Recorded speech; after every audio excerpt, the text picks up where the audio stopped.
Good morning. This is KELOLAND on the go with all you need to know in news and weather as you start your day. One man is facing felony and misdemeanor charges after a traffic stop in Flandreau. Flandreau police say an officer stopped the vehicle Sunday night. The driver was asked to get out of the vehicle, and as he got out, he retrieved a loaded handgun from his coat pocket. He was arrested without incident. His blood alcohol content was over 2 times the legal limit. Drugs were also found on him. Crews from multiple agencies in 2 counties were called to a wildland fire in Meade County overnight. Officials say the call came in just before 3 a.m. It is burning in a heavy dead and down cottonwood shelter belt. Threats to structures are being mitigated. As of this time, the fire is not expected to spread or escape control lines.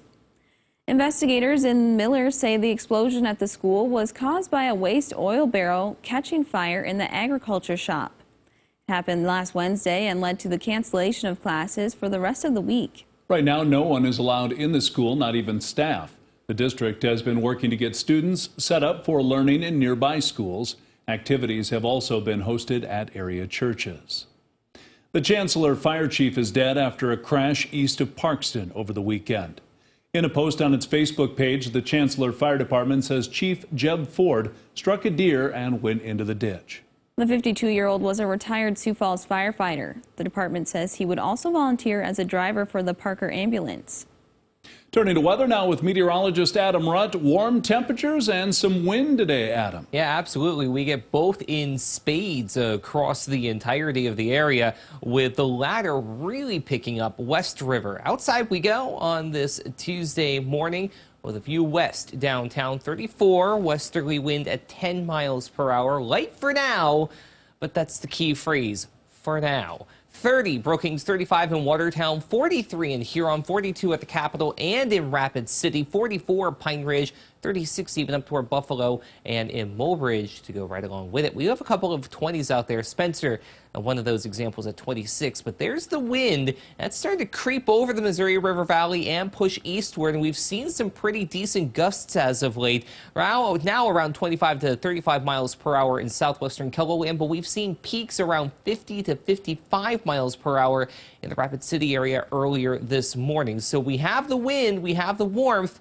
we just don't have much in the way of moisture to talk about, with a few exceptions. We'll talk about those exceptions and the rest of your 7-day forecast with meteorologist Scott Munt in just a bit. Thanks, Adam. With more people moving to western South Dakota, law enforcement is getting ready. Box Elder's chief of police says they receive more 911 calls each year. With the B-21 Raider coming to Ellsworth Air Force Base, hundreds more people are expected to move to the area. The biggest part of that is preparation for, at the very least, the next 3 to 5 years, and that's staffing, that's equipment, that's everything from vehicles to, how many pens and pencils do we need to buy for everybody.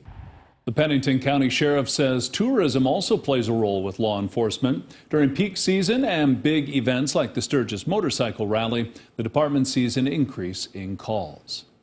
South Dakota youth hockey organizations are cracking down on people complaining about referees, including coaches. One volunteer youth coach is suspended for the rest of the season, accused of verbally abusing a teenage official during a game. The president of the Sioux Falls Youth Hockey Association says coaches were warned of a zero-tolerance policy at the beginning of the season. Adam Gora says they've seen a 15% drop in the number of hockey referees in South Dakota in the past year, and they believe mistreatment is one of the top reasons.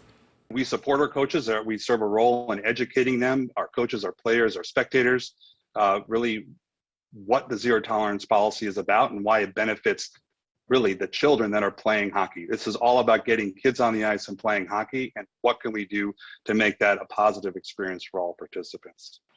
Parents of the kids coached by the suspended coach have used social media to complain about the disciplinary action. Some even threatened to protest at this week's Youth Hockey Board meeting in Sioux Falls.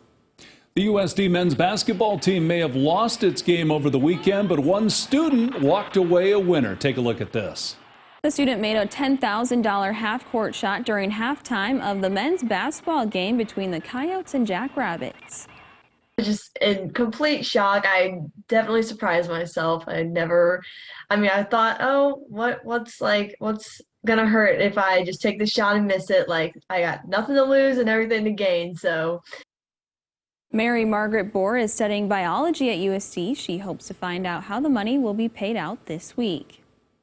Well, that's a look at some of our top stories. Now let's get one last look at your weather with meteorologist Scott Munn. Scott? All right, good morning, everybody. Strong winds are expected for today. They'll come in from the west and northwest, 20 to 40 miles per hour with the occasional higher gust, as we do have numerous wind advisories covering central, South Dakota, as well as a high wind warning in western and northwestern KELOLAND. We have low humidity, bare ground, and very dry conditions, of course.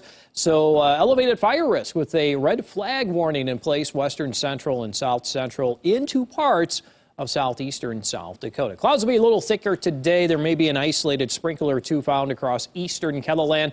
Better chances for light precipitation across western South Dakota as we go through the day tomorrow. Here's our forecast in the meantime today. Expect afternoon highs in the 40s and 50s with our strong winds. Tonight, so you can expect temperatures to fall to the 20s and 30s. Strong northwest winds will continue. And then tomorrow we'll go with that rain and snow chance in the western South Dakota. Temperatures will be cooler, 20s, 30s, and 40s for afternoon highs. You can always check the details of your 7-day forecast while you're here online. Have a great day.